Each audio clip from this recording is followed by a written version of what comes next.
Okay, మంచిది.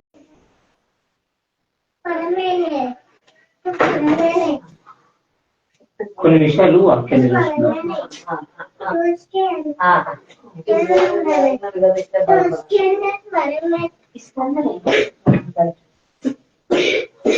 Okay. ఈరోజు వాక్యం ఏంటంటే, మీకు తెలుసు తెలుగు రాష్ట్రాల్లో 2 రాష్ట్రాలు కూడా ఒక విషయం పైన క్రైస్తవుల మధ్య గందరగోళం స్టార్ట్ అయింది. సాతాను ఎప్పుడైనా ఎలా అయినా ఎవరినైనా వాడుకుంటాడు సాతాను. 2 వర్గాలు అంటే పీడి సుందరరావు దగ్గర ఉన్నటువంటి సంతోష్ అన్నని మీ అందరికి తెలుసు. ఆయనకి అదే పీడి సుందరరావులో నుండి వేర్కొచ్చినటువంటి వంశీ అన్న ఒక విభాగం నడిచింది. దానిపై కొన్ని విషయాలు మనం చూసుకుందామండి. ఎందుకంటే బైబిల్ ఎవరు చెప్పడం కంటే ఫస్ట్ మనం కూడా తెలుసుకుంటే బాగుంటుంది. ఇంకొకటి ఇది చేస్తున్న పని వీళ్ళు చేసే పని ఏమైనా క్రైస్తవం వైపు నడిపిస్తుందంటే లేదు. అపవాదికి లేదా యేసుక్రీస్తుని దూషించే వారికి, క్రీస్తుని విమర్శించే వారి, దీనివల్ల వీళ్ళు కొట్లాడే దీనివల్ల ఏమైనా క్రైస్తవానికి లాభం వస్తుందంటే లాభం లేదు. ఏం విషయంలో కొట్లాడతారు ఇది? ఈ సంతోషన్న కానివ్వండి, లేకపోతే వంశన్న కానివ్వండి, సంతోషన్న బిఓలో మొత్తం వాళ్ళంతా ఒక వీడియోలు చూపిస్తారు. మీరు ఆ రూమ్ లేకుంటున్నా ఇంకా వంశన్నది తెలియవరంటే జాన్ పాల్ గారు, జేమ్స్ అన్న. సంతోషన్నది ఎవరంటే దేవుడు వాళ్ళంతా. ఒకటి గుర్తుపెట్టుకోవాలి, వాళ్ళైనా మనమే. క్రైస్తవుడు అనేవాడు ఎవరు మాట్లాడినా క్రీస్తుకి నింద తెచ్చేవారుగా ఉండకూడదు, క్రీస్తుని విమర్శించే వారుగా ఉండకూడదు. వీళ్ళ వాదన ఏంటి? ఈ సంతోషన్న వాదన ఏంటంటే యేసుక్రీస్తు దేవుడు కాదు, మనం ఎలాగైతే పుట్టామో యేసుక్రీస్తు కూడా ఒకప్పుడు పుట్టినవాడు అని ఈయన వాదన. ఆయన వాదన ఏంటి? యేసుక్రీస్తు కూడా దేవుడే, తండ్రి అయిన దేవుడు దేవుడే, యేసుక్రీస్తు దేవుడే, పరిశుద్ధాత్మ దేవుడే, ముగ్గురు యెహోవాలు అన్నట్టుగా ఆయన. అంటే దీని అర్థం ఏంటి? ఒకరు ముగ్గురు దేవుళ్ళని, ఒకరు ఒకడే దేవుడు, యేసుక్రీస్తు దేవుడు కాదు. ఈ మొదలు తయారు కావడానికి కారణం ఏంటంటే ఇట్లాంటి వాళ్ళు దేవుడు కాదు అనడం వల్ల వాళ్ళు కూడా ఏమైతే ఎప్పుడైతే మాకు సొంత దొరికాని వాళ్ళు కూడా ఎదురు చూస్తారు. మరి మీరేమని నమ్ముతారు చెప్పు? యేసుక్రీస్తు దేవుడు అని నమ్ముతారా? దేవుని కుమారుడు అని నమ్ముతారా? లేకపోతే మీరేమని నమ్ముతారు? బైబిల్ ఏం చెప్తుంది? మనం ఎన్ని సంవత్సరాలు చదివేమనేది కదా పాయింట్. బైబిల్ మనకి ఎలా అర్థమైంది అనేది పాయింట్. వీళ్ళు మాట్లాడే ప్రతి మాట క్రీస్తువని ఇంకా ఇంటికి తీసుకుపోతుంది. క్రీస్తుని దూషించేవారు ఇంకా అనేకులు తయారయ్యేలాగా ఇలా మాట్లాడుతుంది. వీళ్ళ మీద నీళ్ళ కొంటాడు. నీకు అంతా సేవ చేసేదంటే, అంత కొంట వేసేదంటే ఏం చేయాలి? ఎవడైనా క్రీస్తుని దూషించినప్పుడు లేవండి. నేను సపోర్ట్ చేస్తూ ఒకనాడు లేచింది లేదు క్రీస్తుని దూషించినప్పుడు. ఈ వంశాన్ని ఫాలో చేస్తూ ఎవరు దూషించింది లేదు. వీళ్ళు కేవలము మనుషుల్ని ప్రేమించేవారు. వీళ్ళ మీనికి ఎవరన్నా వస్తే దండు వస్తారు. మరియమ్మని ఎన్నోసార్లు దూషించారు, ఎవరు రాలా? క్రీస్తుని ఎన్నోసార్లు దూషించారు, ఎవరు రాలా? మరి ఎందుకు ఇప్పుడు ఇంతంటే ఈయన ఏమంటారు? నేను 2 నిమిషాల్లో ఓడిచేస్తాను, ఈయన 2 నిమిషాల్లో ఓడిచేస్తాను. అంటే బైబిల్ అంతా సింపుల్, చీపెట్టారు వాళ్ళ దృష్టిలో. అందుకని జాగ్రత్త. ఒకసారి చూద్దామని. మరి మనం ఏమని నమ్ముతున్నాము? యేసుక్రీస్తుని దేవుడు అని నమ్ముతారా? లేకపోతే యేసుక్రీస్తుని ఏమని నమ్ముతారు? కుమారుడు అని నమ్ముతారా? మన దాంట్లో చాలా వర్గాలు ఉన్నాయి. కొంతమంది ఏమంటారు తండ్రి కుమార పరిశుద్ధాత్మ ఏకమై ఉన్నాడు, ఒక్కడే ఉన్నాడు అని కొంతమంది నమ్ముతారు. యేసుక్రీస్తు 3 విధాలుగా ఉన్నాడు అని కొంతమంది నమ్ముతారు. కొంతమంది ఏమంటారు లేదు, తండ్రి వేరు, కుమారుడు వేరు, పరిశుద్ధాత్మ వేరు అని నమ్మేవారు ఉన్నారు. కొంతమంది ఏమంటారంటే యేసుక్రీస్తు దేవుడే కాదు, యేసుక్రీస్తు ప్రార్థన చేస్తూ కూడా మీరు పరలోకానికి పోతారు, నరకానికి పోతారు అని వారు కొంతమంది ఉన్నారు. ఇప్పుడు మనం ఎవరిని నమ్మాలి చెప్పండి? బైబిల్ని తప్ప మనం దేని నమ్మకూడదు. ఎవరైనా ఎలా అని చెప్పుకోవాలి, 20 సంవత్సరాలు చదివారు, 30 సంవత్సరాలు చదివారు, దాంతో కాదు మనకు కావాల్సింది. బైబిల్ ఏం చెప్తుంది చూద్దామండి కొన్ని విషయాలు. మొట్టమొదటిగా కొరింథీ రాసినటువంటి మొదటి పత్రిక, పైల కొరింథీ 8 వద్ద సహా వచ్చింది. ఒకసారి ఎప్పుడైనా కానీ మనం టక టక టక టక పేపర్ చదివినట్టు చదవకుండా ఒక్కొక్క చిన్నాన్ని క్లారిటీ చేసుకుంటూ పోతే మనకి ఏం చెప్తున్నాడు చూడండి. ఒక మాట ఏం చెప్తున్నాడు ఒకసారి చూడండి. పైల కొరింథీ 8 वद्दे 6 వచ్చింది, చూద్దామండి. तरी आपला एकच देव म्हणजे पिता आहे, त्याचपासून अवघे झाले व आपण त्याच्यासाठी आहोत.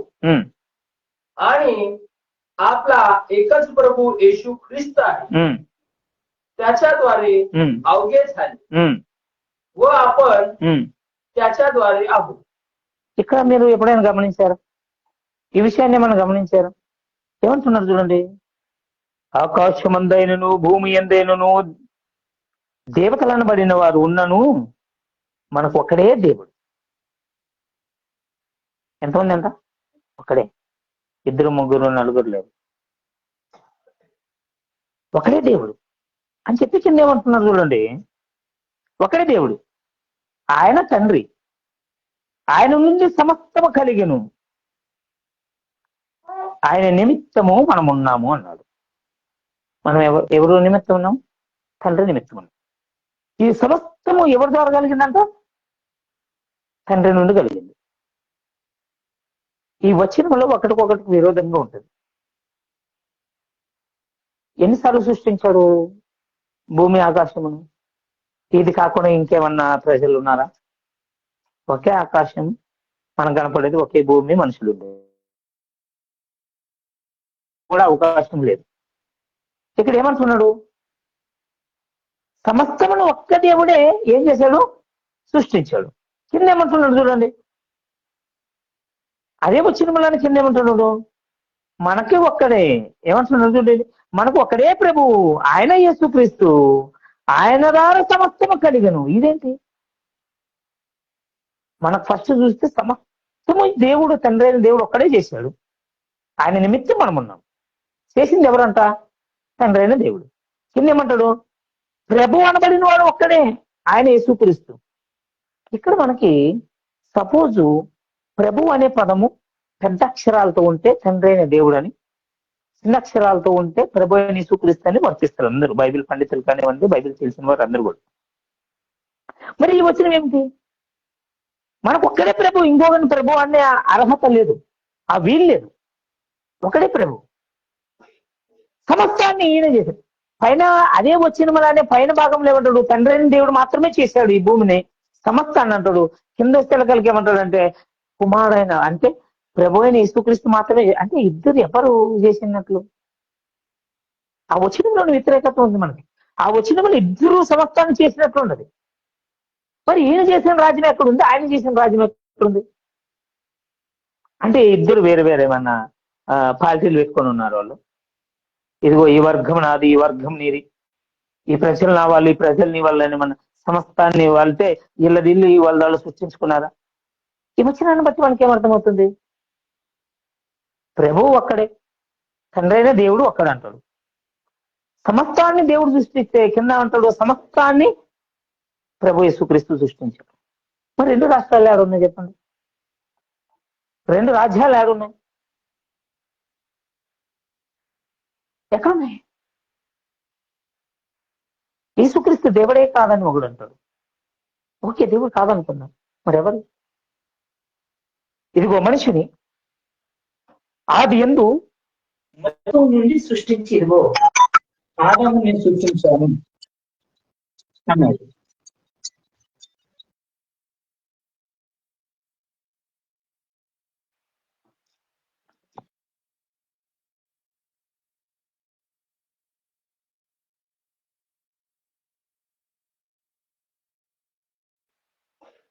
ఆదాముని నేను సృష్టించాను అన్నాడు. ఆదామును సృష్టించిన తర్వాత ఆదాముకి నాసికరంధ్రములో జీవవాయువుగా ఏమయ్యాడు? ఆదాము మనిషి అయ్యాడు. మరి యేసుక్రీస్తు సృష్టించబడిన వాడు అంటే ఎలా సృష్టించాడు? ఒక్క వచనమైన ఆధారం ఉందా? ఇదిగో ఈ వచనం ద్వారా యేసుక్రీస్తుని సృష్టించాడని ఏదైనా ఉందా? లేదు.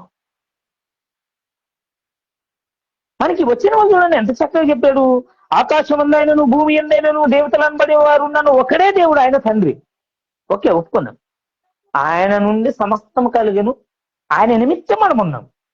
ఎవరి గురించి ఉన్నాం మనం? తండ్రి అని దేవుడి గురించి. కింద అదే వచ్చిన వాళ్ళు ఏమంటారు?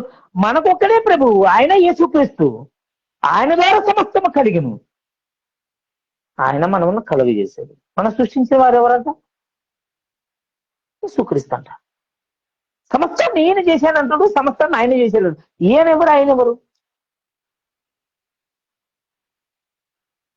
చూద్దామండి, ఇంకా చూద్దామండి. ఒకసారి చూస్తే ఎన్నిసార్లు చూసుకున్నా మరొకసారి చూసుకున్న యెషయా గ్రంథం. యేసుక్రీస్తు ప్రభు ఈ లోకానికి రాకమునుపు పదే పదే అందరికీ నోటుకొచ్చినటువంటి వాక్యం. యెషయా గ్రంథం 9వ అధ్యాయం 6వ వచనం. మనం మరొకసారి ఆ మాటని పరీక్ష చేద్దాం. యెషయా గ్రంథం 9వ అధ్యాయం. యేసుక్రీస్తుకి కొన్ని పేర్లు పెట్టారు. ఈ భూమి మీదకి రాకముందు ఇదిగో తల్లి అయిన మరియమ్మ గర్భంలో పుడతాడు, ఎలా పుడతాడు అని చెప్పి ఆయన కొన్ని పేర్లు పెట్టారు. యేసుక్రీస్తు ప్రభువుకి కొన్ని నామకరణం చేశారు. ఆయన ఏమంటున్నాడు చూడండి. ఎలా అనగా మనకు శిశువు పుట్టెను, మనకు కుమారుడు అనుగ్రహించబడును, ఆయన భుజం మీద రాజ్యభరును, ఆయన ఆశ్చర్యకరుడు, ఆలోచనకర్త, బలవంతుడైన దేవుడు, నెత్తుడుగ తండ్రి, సమాధానకర్త అని అధిపతి అని అతనికి పేరు పెట్టబడి ఉండెను. ఈ వచనము బాగా ఎప్పుడైనా పరిశీలన చేశాను. ప్రతి క్రిస్మస్ తో 100 సార్లు చదువుతారు ఈ వచనం.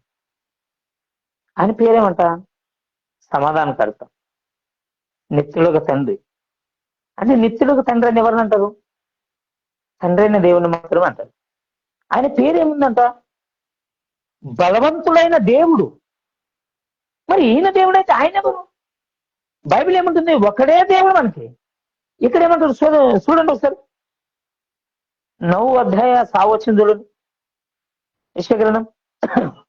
कारण आम्हासाठी बाळ जन्मला आहे, आम्हास पुत्र दिला आहे, त्याच्या खांद्यावर सत्ता राहील, त्याला अद्भुत मंत्री, देव समर्थ, सनातन पिता, శాంతిचा అధిపతి म्हणतील.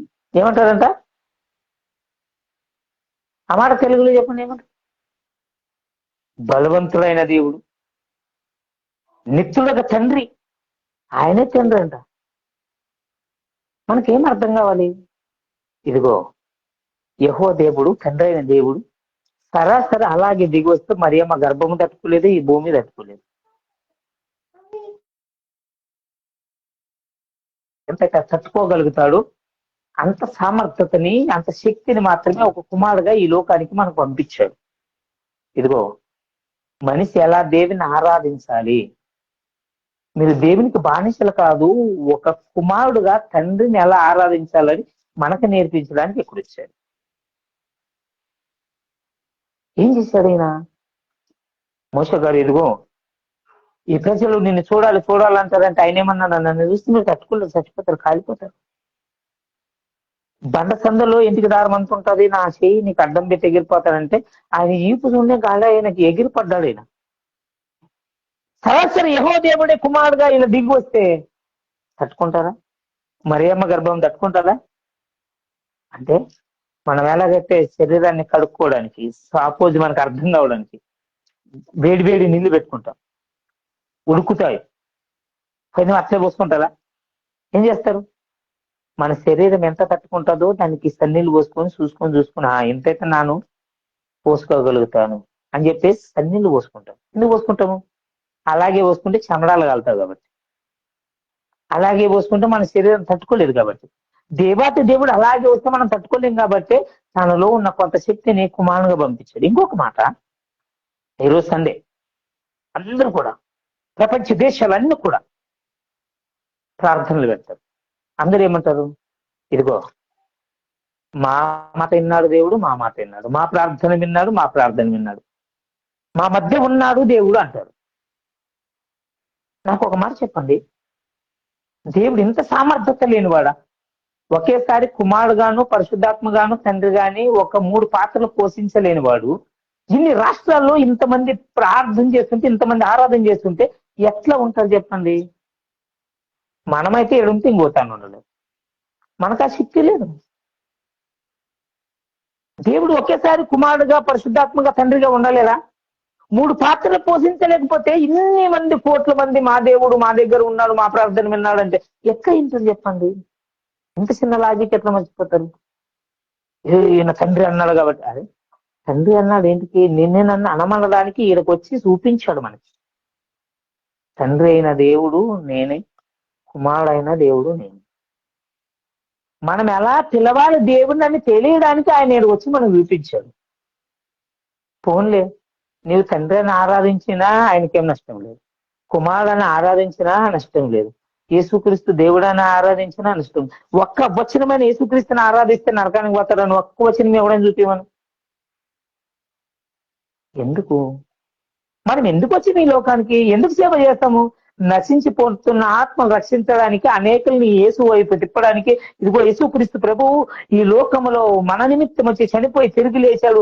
ఆయన ఇదిగో మనకు మార్గం చూపించాడు, అక్కడ పోవాలని నడిపించారే గాని నీవు 3 దేవుళ్ళని, నీవు ఒక్కడ దేవుడని ఏమన్నా ఇష్టం వచ్చినట్టు వాడు సేవ చేసుకుంటూ పోయి ఈ యొక్క సమాజాన్ని భ్రష్టు పట్టిస్తుంటే ఎట్లా చెప్పాను? ఈ పిచ్చి మంది కింద కామెంట్లు పెట్టడము, ఈడు కరెక్ట్ వాడు కరెక్ట్, ఎవడు కరెక్ట్ కాదు నాయన. 3 దేవుళ్ళు కాదు, యేసుక్రీస్తు పుట్టినవాడు కాదు. ఇంకొక మాట చూడండి ఏమంటున్నాడు. ప్రకటన గ్రంథం ముగిచేద్దామని.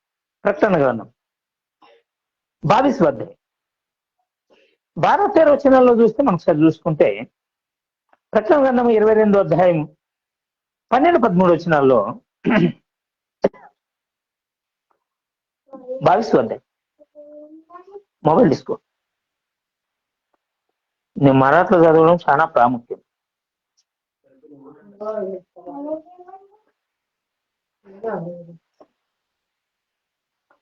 ప్రకటన గ్రంథము 22వ అధ్యాయం 12 వచనాల్లో ఒక మాట అంటాడు చూడండి. ఈ మాట మరి ఎందుకు రాయబడిందో దీనికి సమాధానం ఎవరు చెప్పరు. యాదో చెప్తారు కానీ అడిగిన దానికి మాత్రం సమాధానం చెప్పరు. దీన్ని పక్కగా పారేస్తారు. చూద్దామండి. మేడం, ఏడాడు మీ అయ్యా?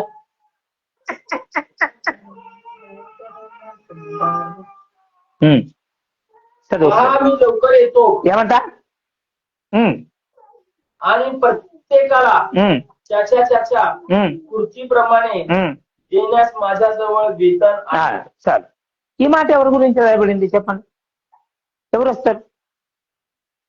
ఇదిగో నేను త్వరగా వచ్చుచున్నాను, వాని క్రియలు చెప్పిన ప్రతి వానికి చెట్టుకు సిద్ధపరిచిన జీతం నా దగ్గర ఉన్నది నేను ఇస్తాను. ఎవరు వస్తారు?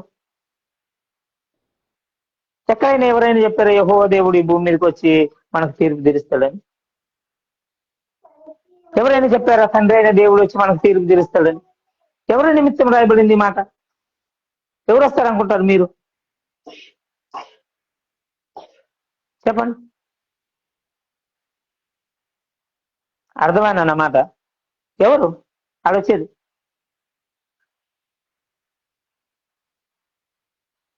చెప్పు సార్, నీవే. ఎవరు వస్తారు? ఎవరి గురించి రాయబడింది? యేసుక్రీస్తు గురించి రాయబడింది. యేసుక్రీస్తే కదా. కింద మాట చూడండి, చెంప చెల్లు మనలో ఉంటది. मी अल्फा व ओमेगा म्हणजे पहिला व शेवटचा, आधी व अंत असा आहे. ఏమంటున్నాడు ఈయన? 13వ వచనం చూడండి. నేనే అల్పయు ఒమేగయు, మొదట వాడును కడపట వాడును, ఆది అంతలేడు, నానే ఉన్నవాడును, నానే నాశనం చేసేవాడిని, అన్ని చేసేది నేనే అంటాడు. ఇప్పుడు చెప్పండి, తండ్రి ఎక్కడ బాయా? ఇంత అధికారం ఎక్కడ ఉండొచ్చు ఈయన? ఈయన అంటున్నాడు నేనే అల్పయు ఓమేగ, మొదట వాడు కడపట వాడు, నా వెనక ఎవరు లేడు, నా ముందర ఎవరు లేడు. తండ్రి ఎక్కడ బా? ఇప్పుడు చెప్పండి సమాధానం. ఈ వచ్చిన మీ ఇంది కాదంటారా?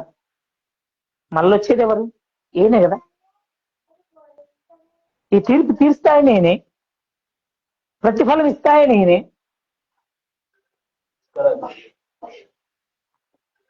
మరి ఈయన అంటున్నాడు ఆది అంతము నేనై ఉన్నాను. మరి తండ్రి ఉన్నాడని చెప్పలేదు కదా. నా తండ్రి ఉన్నాడు, నాన్నగారు ఆది అంతం అన్నాడా? నేను సృష్టించబడిన వాడు అన్నాడా? ఎవరంటే ఈయన? మొదటి వాడు నేనే, కడపటి వాడు నేనే. నా వెనక తండ్రి లేడు, కుమారుడు లేడు. ఆది అంతము నేనై ఉన్నాను అన్నాడు. మరి దీనికి అర్థం చెప్పాలంటే దీని పక్క పడేస్తా. ఇది ఒక్కచ్చి నేను చెప్పండి, ఎవరి గురించి? ఎవరు? ఒక్కడే కదా దేవుడు. దేవుడు ఒక్కడే కదా. మరి ఎందుకు ఎట్లా అంటాడు? ఇంకొక మాట చూద్దామండి మనం. మీకా గ్రంథం 1వ అధ్యాయం చూద్దామండి. ఎప్పుడైనా మీరు విన్నారా? యెహోవా దేవుడు భూమి మీద నడుస్తాడని? ఎప్పుడైనా విన్నారా యెహోవా దేవుడు భూమి మీద నడుస్తాడని? వస్తాడని? ఎప్పుడు వస్తాడు? ఏ కాలంలో వస్తాడు? వచ్చిపోయిందా? ఎవరైనా దాఖలాలు ఉన్నాయా? మీకా యెహోవా తర్వాత యెహోవా మీకా?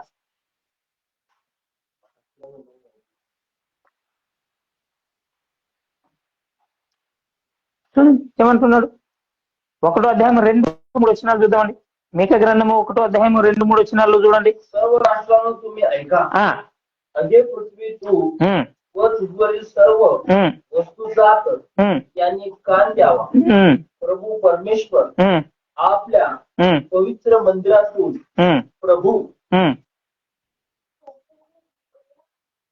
तुमच्या विरुद्ध साक्ष देतो. ఏమంటున్నాడు ఇక్కడ? మనము గమనించారా? ఇంతకు ముందు ఒక మాట చూసుకున్నాం. ఏమంట? ప్రభు ఒక్కడే, ఆయన యేసుక్రీస్తు అని మెన్షన్ చేసిన. మళ్ళీ ఇంకొక ప్రభువు లేడంట. ఇక్కడ ఏమంటున్నారు చూడండి. సకల జనులారా ఆలకించండి, భూమియు నీవును నీలో ఉన్న సమస్తమును చెవియోగి వినుడి. ప్రభువు యెహోవా. ఏమంట? ప్రభువు ఒక్కడే యేసుక్రీస్తు అన్నాడు. మరి ఇక్కడేం ప్రభు అయిన యెహోవా అంటున్నాడు. నీ సోరి ఎక్కువ ఏమి? ఏమంట? ప్రభువు యెహోవా మీ మీద సాక్ష్యం పలుకుతున్నాడు. పరిశుద్ధాలయములో నుండి ప్రభువు మీ మీద సాక్ష్యము పలకబోచున్నాడు. ఎవరంట? ఇప్పుడు మనం ఎవరి గురించి సాక్ష్యం చెప్తాం చెప్పండి? యేసుక్రీస్తు గురించి చెప్తామా, లేక తండ్రి అయిన దేవుని గురించి చెప్తామా? ఎవరైనా యెహోవా గురించి మాట్లాడతారా, యేసుక్రీస్తు గురించి మాట్లాడతారా? ఎవరు వచ్చి చనిపోయారు? ఎవరు తిరిగి లేచారు? ఎవరు రక్తం ద్వారా మనుషులు కడగబడతారు? అంటే మనం ఎవరైనా సాక్ష్యం ఇచ్చేది యేసుక్రీస్తు గురించి. 3వ వచనం చూడండి ఏమంటున్నాడు. సోది ఏమయ్యారు నీది? వానికేమమ్మ ఇయ్యండి, వానికి ఇయ్యండి. ఆడ దుకాణంలో పోయి తిని పోప సౌకర్యం.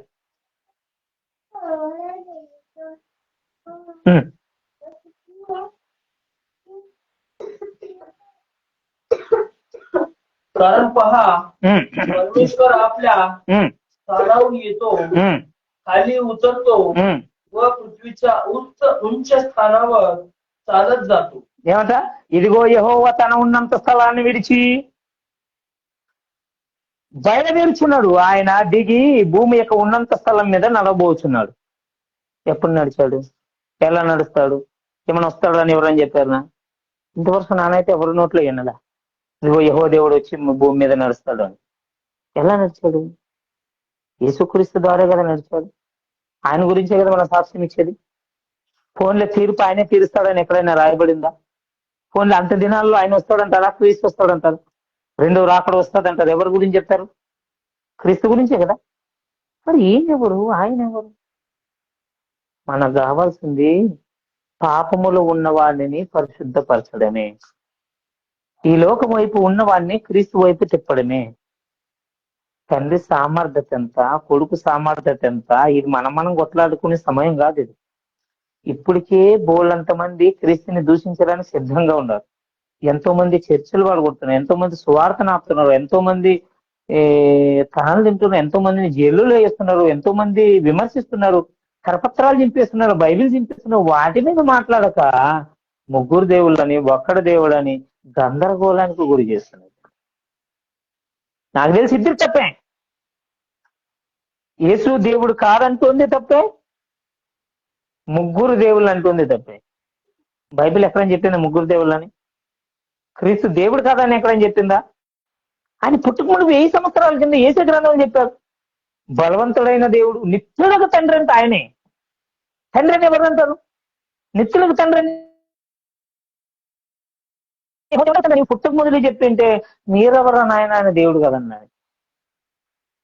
ఇలాగే ఒక మాట చెప్తున్నారు చూడండి, యోహాను సువార్త 14వ అధ్యాయం. ఎన్నోసార్లు మనం చదువుకున్నాం, మరొకసారి చూసుకున్నామండి. యోహాను సువార్త 14వ అధ్యాయం 6వ వచనం ఒకసారి చూద్దామండి. యోహాను సువార్త 14వ అధ్యాయం 6వ వచనం, చౌదర్థ సహా వచ్చిన ఒకసారి చూస్తే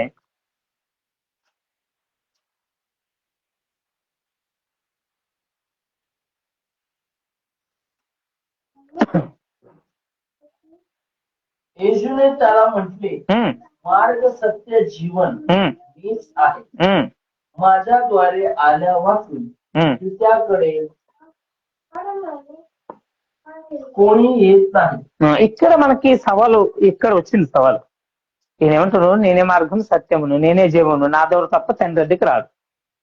ఇప్పుడు మనకేం కావాలి? తండ్రి కావాలి.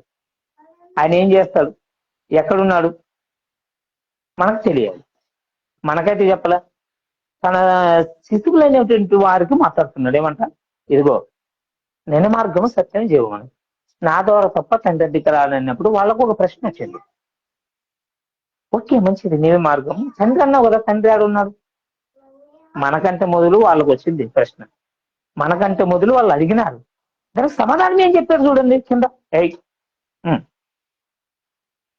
చూడండి 7వ వచనం.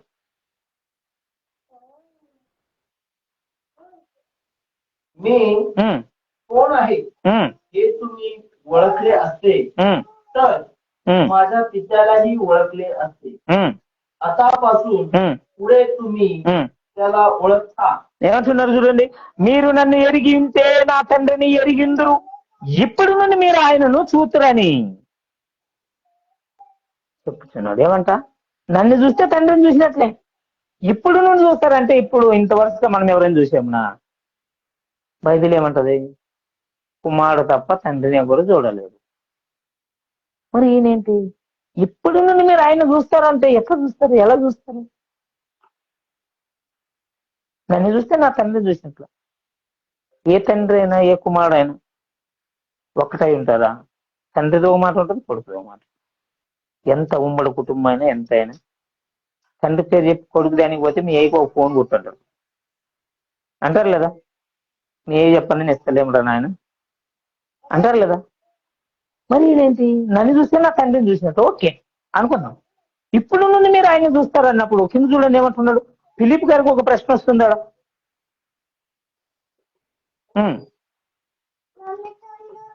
तुम्ही त्याला पाहिले आहे. फिलिप त्याला म्हणाला, आम्हाला पिता दाखवा म्हणजे पुढे आहे. ఏమంటున్నారు చూడండి. అప్పుడు ఫిలిప్, ప్రభువా తండ్రిని మాకు కనపరచుమని, కనపరచు మాకంతే చాలని ఆయనతో చెప్పాను. మీరు చూస్తారన్నారు కదా, ఇప్పుడు కావాల్సింది ఏమిటి? తండ్రిని మాకు చూపించు. మనకంటే ముందు వాళ్ళకు వచ్చింది ప్రశ్న, వాళ్ళు అడిగారు. అప్పుడు సమాధానం ఏం చెప్తారు? కింద చూడండి, యేసుక్రీస్తు ప్రభు తానే చెప్తున్నాడు. చెప్తున్న మాట చూడండి 9వ వచనంలో, 10వ వచనం. येशूने त्याला म्हटले, फिलिपा मी इतका काळ तुझ्या जवळ असूनही तू मला ओळखीत नाही काय? ज्यानं मला पाहिले आहे त्यानं पित्याला पाहिले आहे. तर आम्हाला पिता दाखवा असे तू कसे म्हणतो? ఏమంటున్నారు చూడండి. యేసు ఫిలిపు, నేనెంత కాలము మీ వద్ద ఉండి నీవు నన్ను ఎరగవా? నన్ను చూచు వాడు తండ్రిని చూచున్నాడు గనక తండ్రిని కనపరచుమని ఎలా అడుగుతున్నావు? ఇన్ని దినాలు నన్ను చూస్తే తండ్రిని చూసినట్లు కదా. మీకు ఇంకా అర్థం కాలేదా? మరి తండ్రిని సెపరేట్ చూపించమంటే ఎట్లా చూపిస్తారు చెప్పండి? అంటే దీని అర్థం ఏమిటి? నానే తండ్రి ఉన్నాడనే కదా. ఇంతవరకు నన్ను చూడలేదా, నన్ను ఎరగలేదా, మరోసారి తండ్రిని చూపించమంటే ఎట్లా, ఎక్కడి నుంచి చూపించాలి నాయన? నన్ను చూస్తే తండ్రిని చూసిన. నా శక్తిని అలా వదిలేసి కొద్ది శక్తిగా నేను కుమారుడుగా వచ్చాను రా నాయన. మీరు ఎట్లా నడవాలో మీకు తెలియదు, మీకు దారి చూపించడానికి వచ్చాను అంతే. నన్ను చూస్తే తండ్రిని చూసి. చూడండి కింద ఇంకొక వచనం అంటున్నాడు, 10వ వచనంలో, मी पित्यामध्ये व पिता मध्ये आहे असा विश्वास तू धरीत नाही काय? ज्या गोष्टी मी तुम्हाला सांगतो त्या मी आपल्या मनाच्या सांगित नाही. माझ्यामध्ये राहणारा पिता स्वतःची कार्य करतो. ఏమంటుందండి? తండ్రి యందు నేనును నా యందు తండ్రిని ఉన్నామని నీవు నమ్మటలేదా?